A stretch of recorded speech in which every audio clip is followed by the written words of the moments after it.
Hey, everybody. Hey, brother. Hey, we got one hey back. This is one of those churches where you can talk, remember? So you can say hey back. Hi or hello. Hey back. Yeah, hey back. Confused with Nickel. Jordan mentioned this a few moments ago, but we're going to be in Judges 13 today, so I encourage you just to go ahead and be looking in whatever kind of Bible you've got with you, whether it's on your phone or hard copy. Judges chapter 13. A couple of things I want to mention to you as we're going there. I used to rebel against wearing green on St. Patrick's Day, so you can see I'm not still there. Maybe I just didn't like the exempt when I was younger. So it is St. Patrick's Day. Yes, it is. For those who don't know, though, I encourage you to go and look up who St. Patrick is, who he was, and why he is celebrated. It has nothing to do with luck or green beer or making the Chicago River green and all that stuff. It's all about this man who was captured, made a slave in Ireland, and then later felt God called him to go back and be a missionary to his former captors. Even though he was captured and put into slavery multiple times, again, over and over again. And his name is still remembered because of his faithfulness to the call of Jesus on his life. So, pretty cool story. I'm wearing green today because I want to be like that. So, pretty cool story. The other thing I want to mention to you is Jordan already touched on this about our Ian Armstrong Easter offering for North American missions. You've been getting, if you've been on Facebook at all, you've been getting the daily videos with prayer requests about different missions, missionaries and mission projects that we're supporting. We support them every week as you give. But this, starting this Sunday through Easter, there's a special offering, about 100% of which goes directly to these missionaries. So I just wanted to remind you to be in prayer about that and about how God would have you to give and support them in addition to praying for them, because we're all on the same team working to win North America to Christ. Now, Judges. My wife told me this week she does not like to read the book of Judges because it is so gruesome and violent. Anybody else kind of know how she's feeling? I hear that. There's some rough stuff. If you read this morning, this stuff, if it was put in a movie or a TV show, children would not be allowed to watch it. I'm not allowed to. I shouldn't be allowed to watch it, all right? Some terrible stuff. But one of the most famous names from the book of Judges, even outside of church circles, is this guy, Samson, right?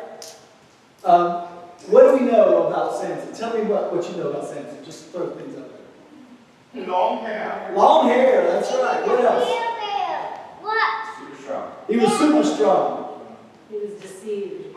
He was deceived, yes. He was a bit of a loose individual relationally. Relationally, he had some issues, right? Yes. What else do you know about him? He's the reason I was questioning, knowing the story, why do people still call their daughters Delilah?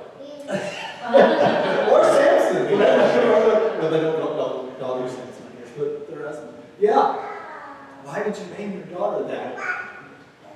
What else do you know about Samson? What? He was blinded. What else? He called on God one more time, and he gave him the strength to destroy lots of. Even after being blinded, he had another opportunity to, and God restored his strength when he prayed to him. That's right, the original suicide bomber.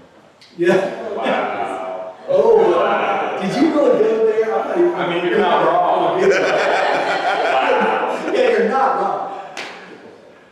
Oh, think about Samson though. The fact that he's in the Bible, we see several chapters devoted to him. He's called a judge. It says that he was a judge in the nation of Israel for 20 years. Can you think of anything that Samson did that was for God except kill people? There's nothing else that says that he judged for 20 years, but it doesn't tell us anything that he did that was good that God told him to do except to kill the Philistines who were their enemies.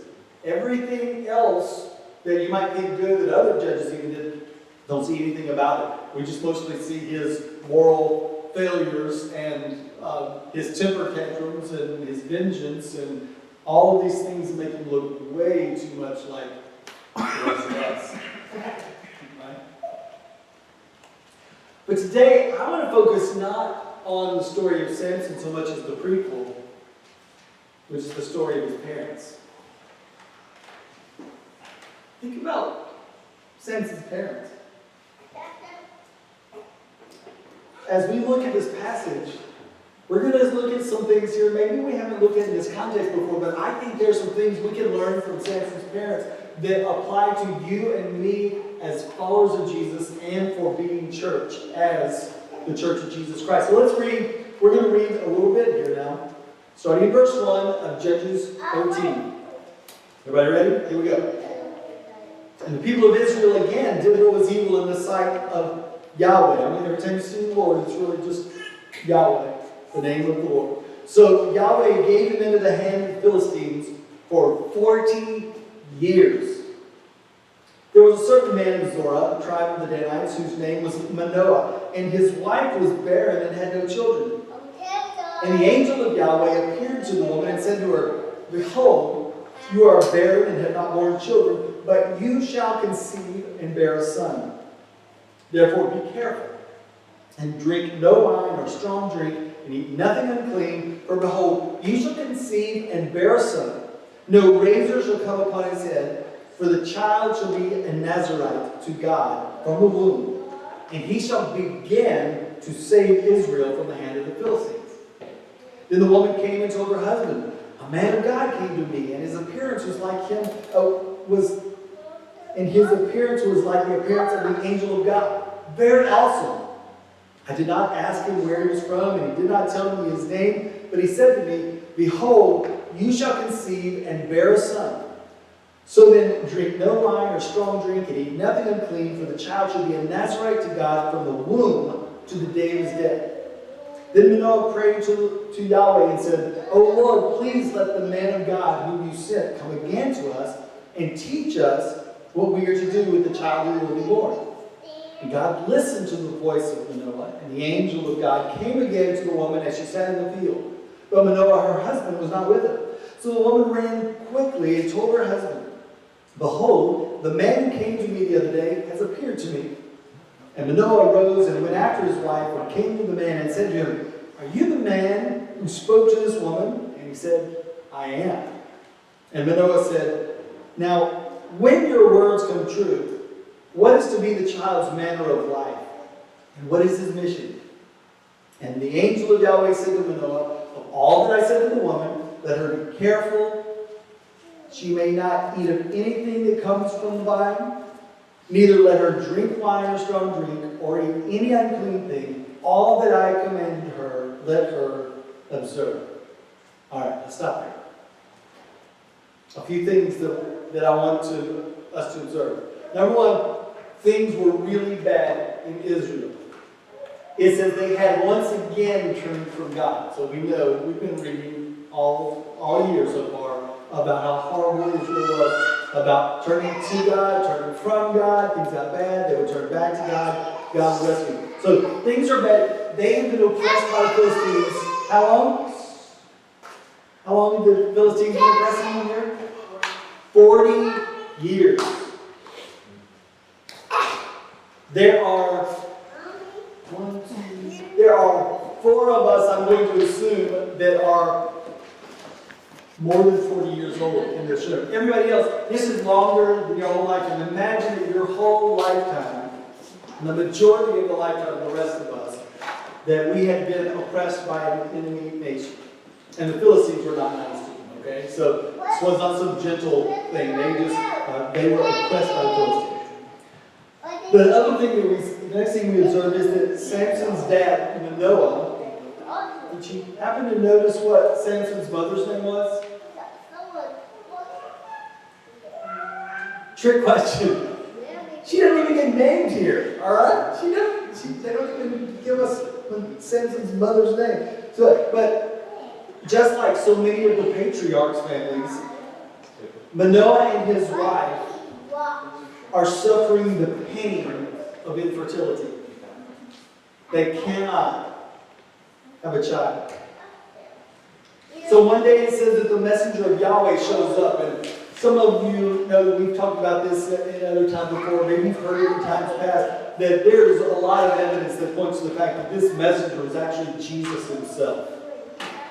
There are a couple of times later on in the passage where he's referred to as the Lord. Manoah is afraid because they have seen the Lord himself, and they're concerned that they're going to die because God is so holy, and they are not. So the messenger of Yahweh, Jesus in all likelihood, shows up and brings them the promise of a son, some prescriptions concerning his diet and his mother's diet while he's still in the womb that set him apart and make him holy, and then a special purpose for his life. Let me read verses 4 and 5 again with you.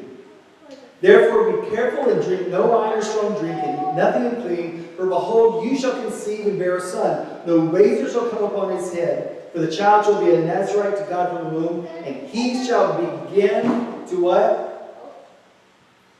Save Israel from the hand of the Philistines. We can only imagine how excited Manoah's wife was about the promise of finally having a child. And the extension of products from grapevines and haircuts, that was probably nothing to her as long as she could be able to have a son and give birth to a son. We see these guidelines. Did they sound familiar to you from anywhere else that you've read recently? You may not remember, but in Numbers chapter 6, it gives the guidelines for a person being a Nazarite. So Nazarite comes from the word vow, and it was usually a temporary thing. But the messenger of Yahweh has told Manoah's wife that this is going to be a lifelong thing, that from the moment he's conceived, she should not drink anything or eat anything from the vine or anything unclean, and to the moment of his death, he should not. So it's a lifelong Nazarite vow. The word eventually came to mean a holy one, or someone who is set apart. Anybody know what we in today's church, what we would call somebody, or some words maybe to describe someone who has been set apart and is a holy one? Saint, right?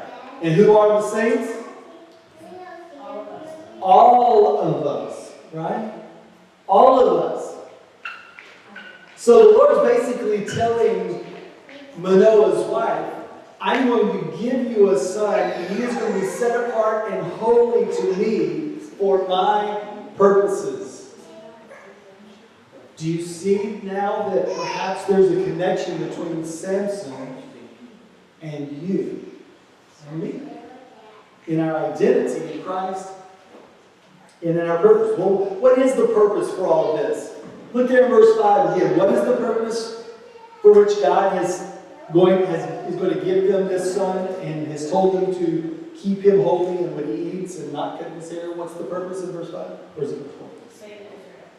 To begin to save Israel from the Philistines. Keep that in mind. To begin to save Israel from the hand of the Philistines. Now, so what happens next? Manoah's wife, as soon as she hears, she runs to her husband.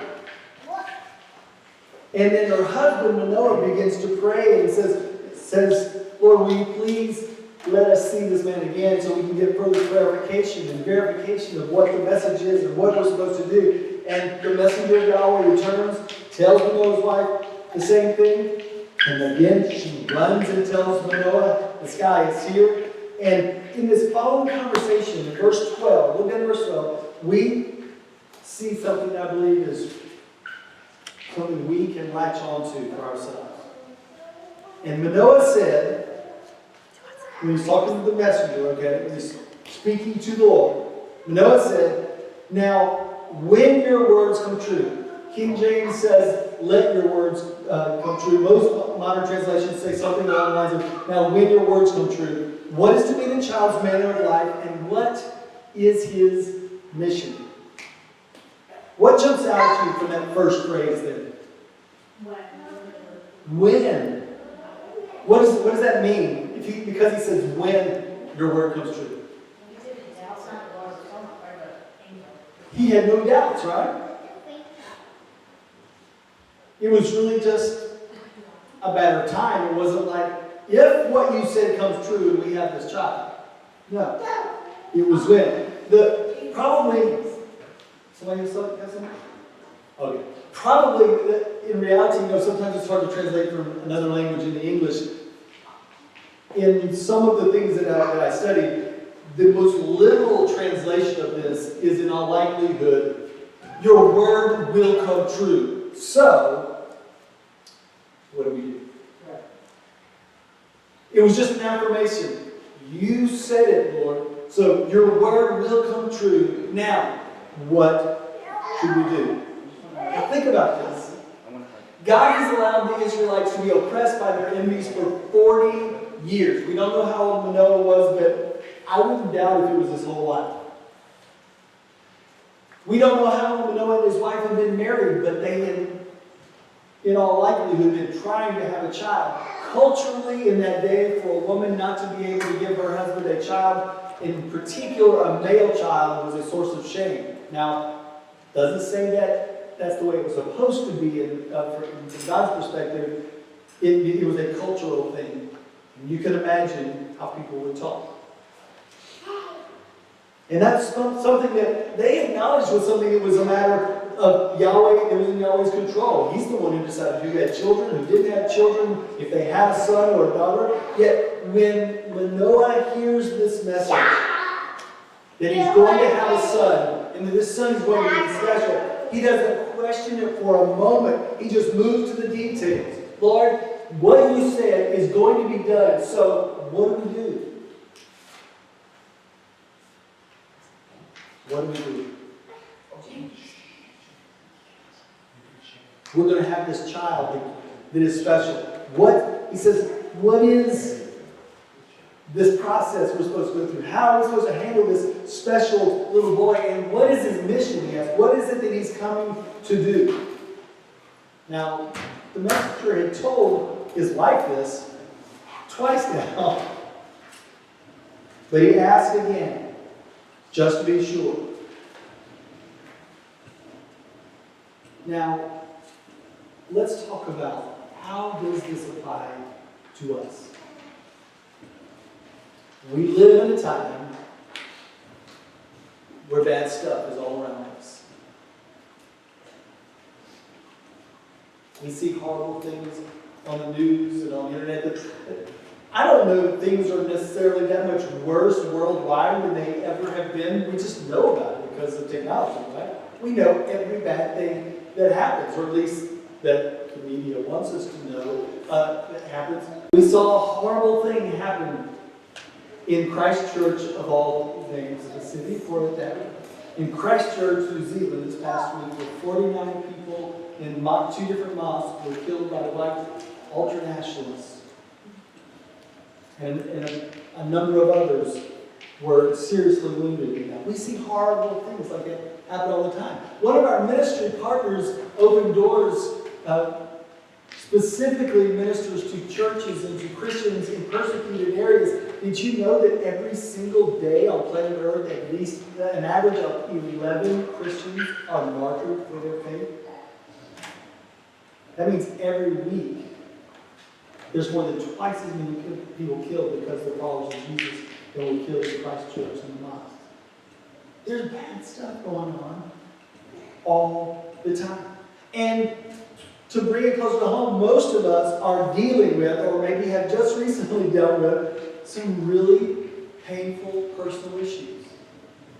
Relationship issues, financial issues, problems at work, with work, finding work. There's just all these different things going on.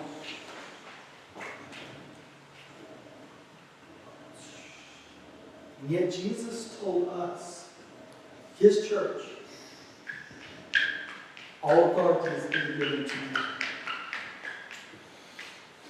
As you go and make disciples of all nations, baptizing them in the name of the Father, the Son, and the Holy Spirit, teaching them to obey everything that I've commanded you, and I will be with you to the end of the age.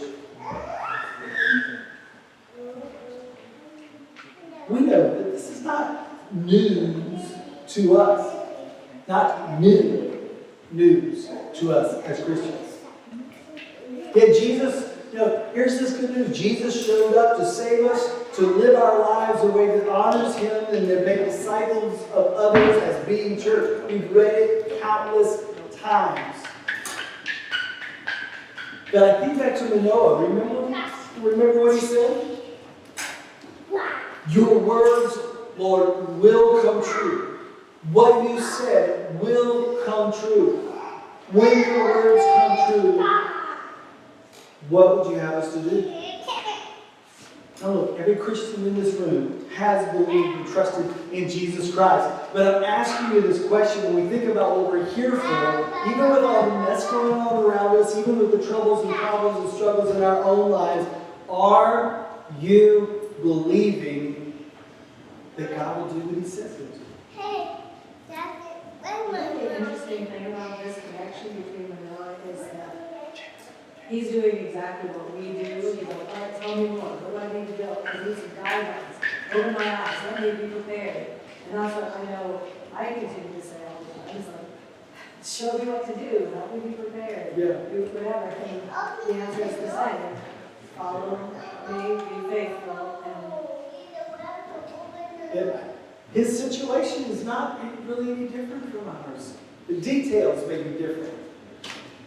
But God speaking, Him responding, the way that He follows through, is just like us. But I think even though we know we have this faith, we know that we have believed in Jesus for salvation on a daily basis. And I'm talking to myself here. I've been challenged with this myself this week. Am I believing what that God will do, what He said He will do? Or have His promises been forgotten or doubted, and His challenges and commands lost in the shuffle of life? Dad, what are you doing? Let me ask you this question. Dad, All right? What difference, you listen, what difference does it make to say, I believe it can happen, and when it does happen? What's the difference? I believe it can happen, and when it does happen. How does that make a difference in the way you live your life?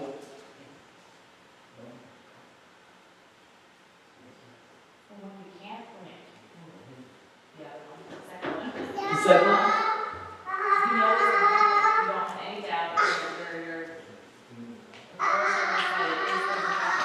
the other one is, it may happen, it may not happen. If it doesn't, no big deal, because I didn't really have a lot of open anyway.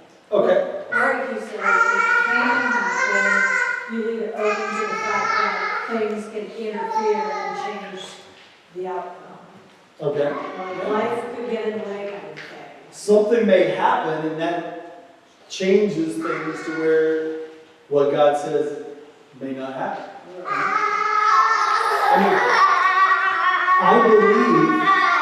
I believe that God can raise people from the dead today if He wants to.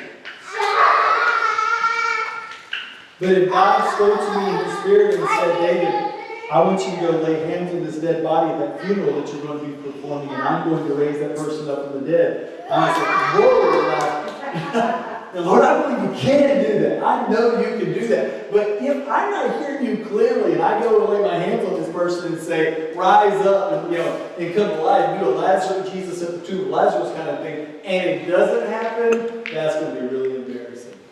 Right? Now, hi guys. the Bible doesn't tell us anywhere that everywhere we go as Christians, we should be raising up dead bodies. But we do know some things that he That has has said to bananas. about who we are as the church and why we exist. And I wonder if we may be at times that we stuck in this I believe it can happen. I know that God can do something great. I believe God can use me to lead people to faith in Christ. I believe that God can change the status of the church in America to where we are seeing many, many people come to faith in Christ. But I don't know what I'm supposed to do, or I'm not sure He really wants me to be involved in that. And therefore, I'm going to wait for Him to do something spectacular without really doing it. Whereas Manoah's faith would say, well, I believe that what you said will happen. So when it happens, what should I do about it? And to be involved in seeing that come to reality. Manoah's faith is when it happens faith. It says, the world's a mess. My life, my job, my finances, my family, my marriage are a mess. But God said, so I got to get busy right tomorrow. Where's that boy? You're not like that boy. You see the difference in when it happens instead of if it happens? When God says something, we have to return from Him. I know it can't happen to God. It will happen. So now what? And as we said just a minute ago, I think the second step that we can learn here is we need to be praying about this mission that He's given us, how to live Christ-like lives and make a difference and make disciples in this world. Manoah heard what the messenger of the Lord said. He believed what he said. But he still sought God, asking, what are you up to, Lord? And what specifically do I need to do? I'm going to ask you a question. I'm not asking for you to answer out loud. No hands raised, but here's just the question. How regularly are you asking the Lord, what do you want me to do today to serve your kingdom and to make disciples? I got to be honest. That's not a daily thing for me.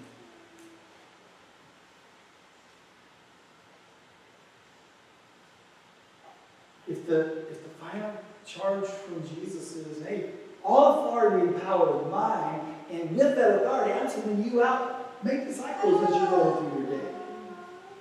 That doesn't mean necessarily that every day that you're going to be seeing people saved, but you're planting seeds, you're serving, you're loving, you're living for Christ. And asking Him, Lord, what do you want me to do today? Make me aware that I am on mission and not just trying to survive all my troubles today. Does that make sense? Yes. Is that the way do you see that that's what Jesus has called us to as His followers? Pray about the mission. What do you want me to do? Just like Manoah, what do you want us to do? And then here's the third thing that I'll close with this. Do what you know to do.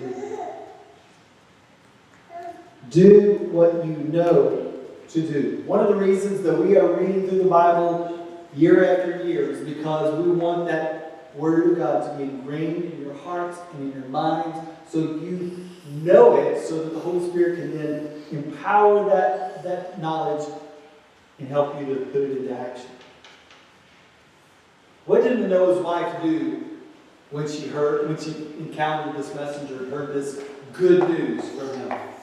What's the first thing she did? She ran and told her husband, right? Why'd she run and tell her husband? She was excited. Why was she excited? She's going to have a baby. That was good news, right? It's good news, and she was excited about it.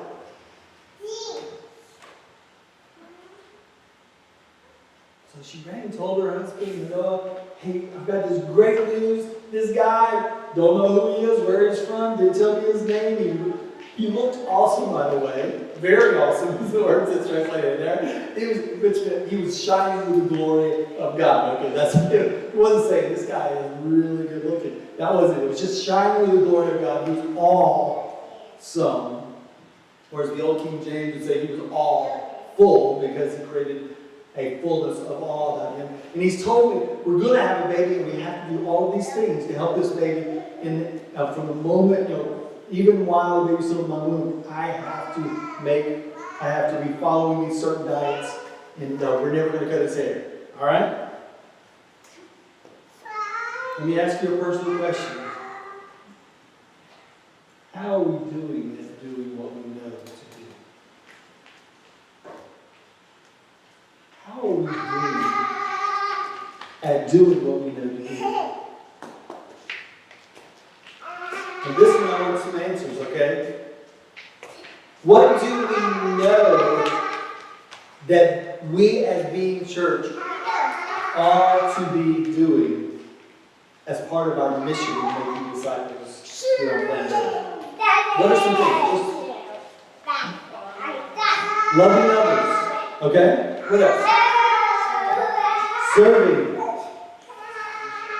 Loving and serving who? Everyone. Okay, everyone. Our neighborhoods. Our neighborhoods, right? Co-workers, Our co-workers, our family, our family, even beyond ourselves. even beyond our scope, people that are outside of our normal touch.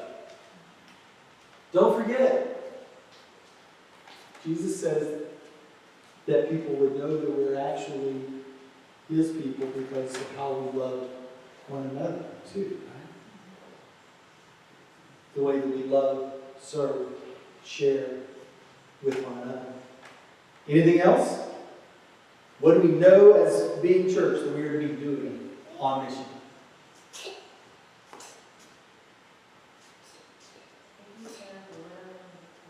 Taking care of the widow, the poor, the orphan? Yes. Telling people about Jesus and inviting them into our homes. Telling people about Jesus. And if we don't actually ever come to the point where we say, let me tell you about who Jesus is and what He did for me and what He wants to do for you, then we might live a wonderful life, have lots of people in our funeral who love us and think what a great person this person was, and they'll never know why. And have their lives changed as well.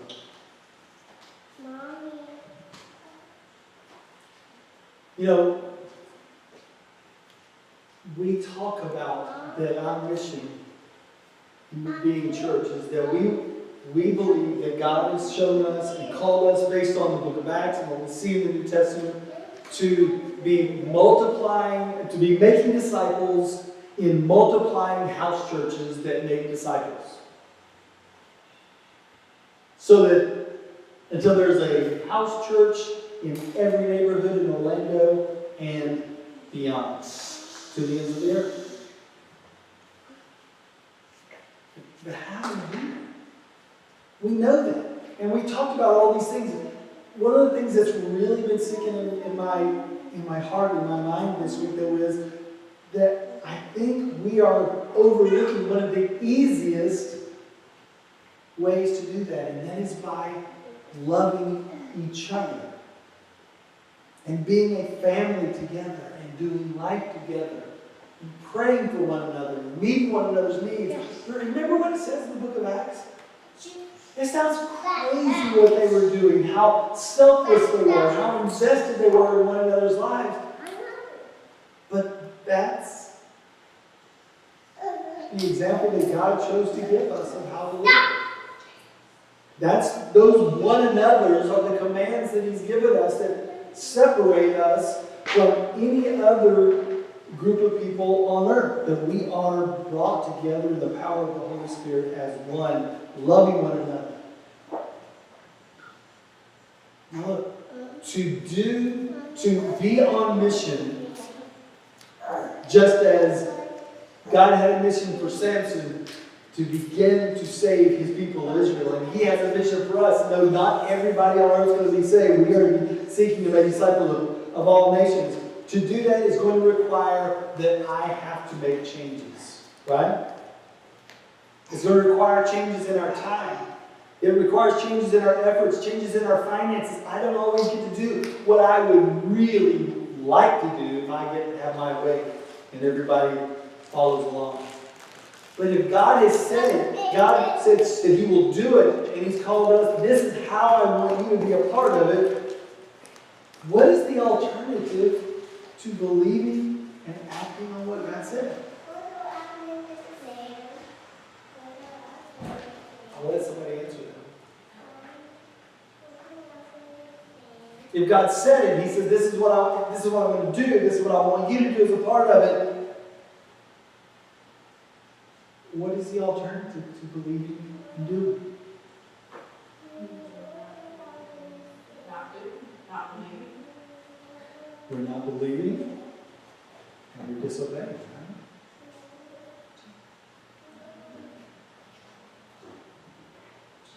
Real quickly, just a few questions so we can bring this home to each of us to ourselves. Do you believe, do you really believe that God has given us the mission of making disciples through multiplying house churches that make disciples and multiply house churches? And do you believe that God will do that? Do you believe that God will do that? Can you imagine how excited the people in the book of Acts in that first church were about what God was doing? How they invested their lives. They were loving each other so much they couldn't wait to be together. They couldn't wait to share with one another. If they had to sell something to be able to give to help somebody else, they were ready to do that. If they had to suffer because of their faith in Jesus, because they would not be quiet about it, they were willing to do that. They were excited about being together and devoting themselves to the apostles' teaching, what we would now say to the gospel of Jesus Christ, to the Bible itself. They were devoted to the fellowship of being together. They were devoted to worshiping and breaking bread together and having the Lord's Supper together. They were devoted to worshiping God together and obeying Him and teaching one another everything that Jesus had commanded them and experiencing the presence of the Lord with them at all times and being church. Do you believe that we could experience the same thing today?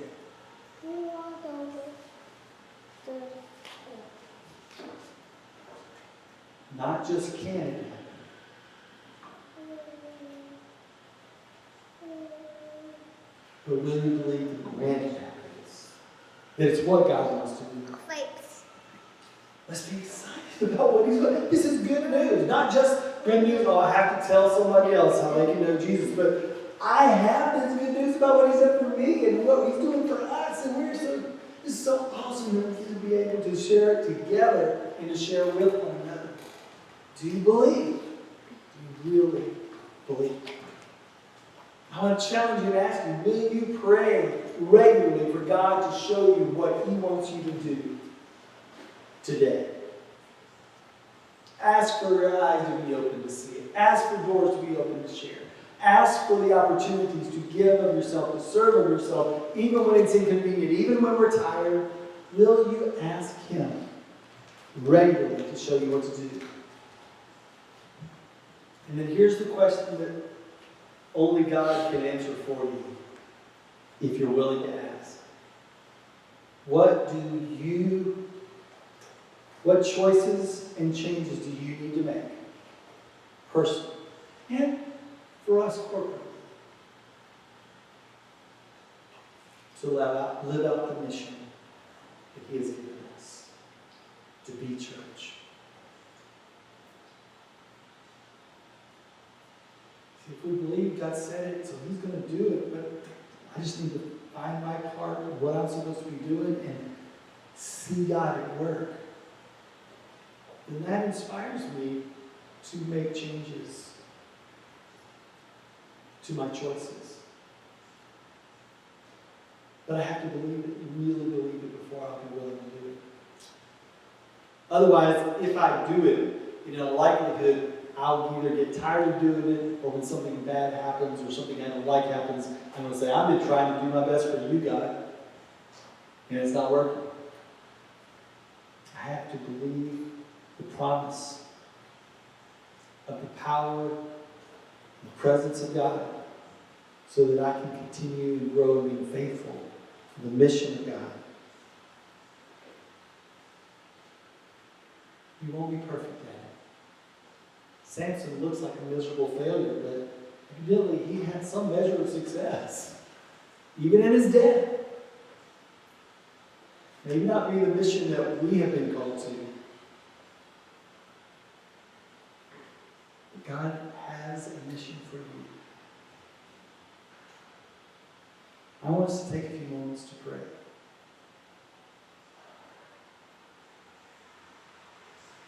I want you to be contemplating the faith of Manoah.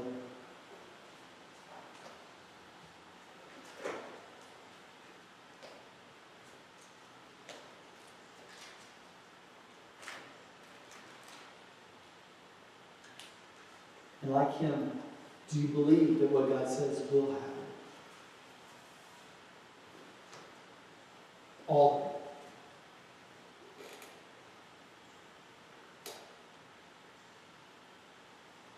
If your faith has been undermined by doubt recently because of circumstances, your own personal failures, would you just ask God to renew your faith? Choose to trust.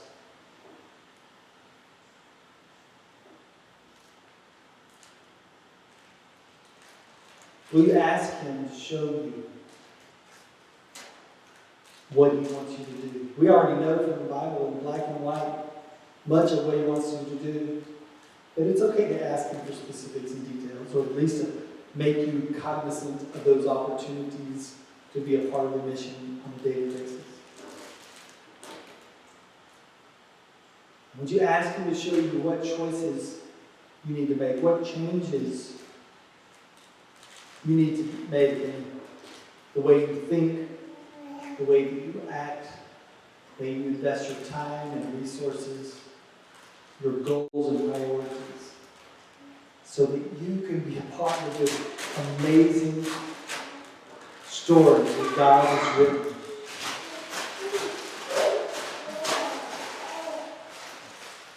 That we might be a part of seeing the world begin to be saved in our community, in our neighborhoods, as we're faithful to Him.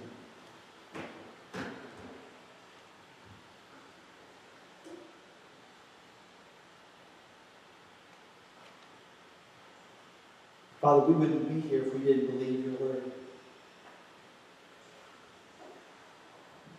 But I confess, I haven't been believing like Manoah.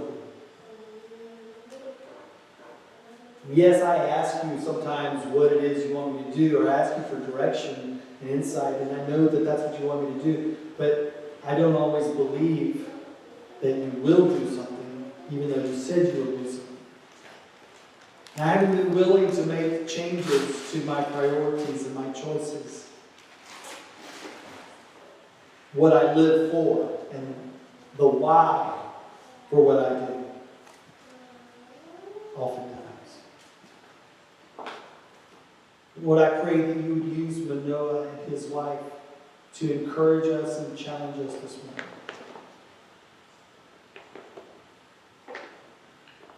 That you are an awesome God, that you want to do awesome things that we can't explain except for the presence and the power of God. But to do so, to be a part of that, we have to quit living just for ourselves and for our families and our best interests.